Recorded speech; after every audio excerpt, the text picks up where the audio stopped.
کسی نے بکریاں پالنے والے ایک دیہاتی سے پوچھا کہ آپ کے پاس کتنی بکریاں ہیں اور آپ سالانہ کتنا کما لیتے ہو؟ بکری پالنے والے نے کہا، میرے پاس اچھی نسل کی 12 بکریاں ہیں جو مجھے سالانہ تقریباً 6 لاکھ روپے دیتی ہیں، جو ماہانہ 50,000 روپے بنتا ہے۔ مگر جب سوال پوچھنے والے نے بکریوں کے ریوڑ پر نظر دوڑائی تو اس ریوڑ میں 12 نہیں 13 بکریاں تھیں۔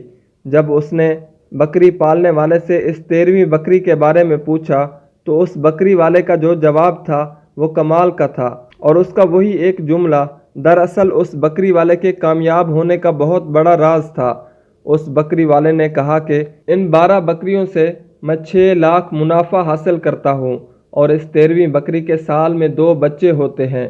اس 13ویں بکری کے ایک بچے کی میں قربانی دے دیتا ہوں، اور اس بکری کا دوسرا بچہ میں کسی مستحق غریب کو دے دیتا ہوں۔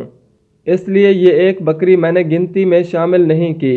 یہ 13ویں بکری میری باقی کی 12 بکریوں کی محافظ ہے اور میرے لیے باعث خیر و برکت ہے۔ یقین کریں کہ یہ کوئی معمولی بات نہیں ہے۔ دنیا کے بڑے بڑے فلاسفروں کے فلسفے ایک طرف اور اس بکری پالنے والے نوجوان کا یہ جملہ ایک طرف۔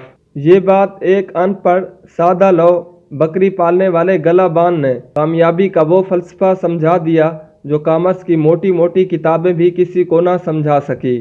لوگ رزق کو محنت میں تلاش کرتے ہیں، حالانکہ رزق سخاوت اور اللہ کی راہ میں خرچ کرنے میں پوشیدہ ہے۔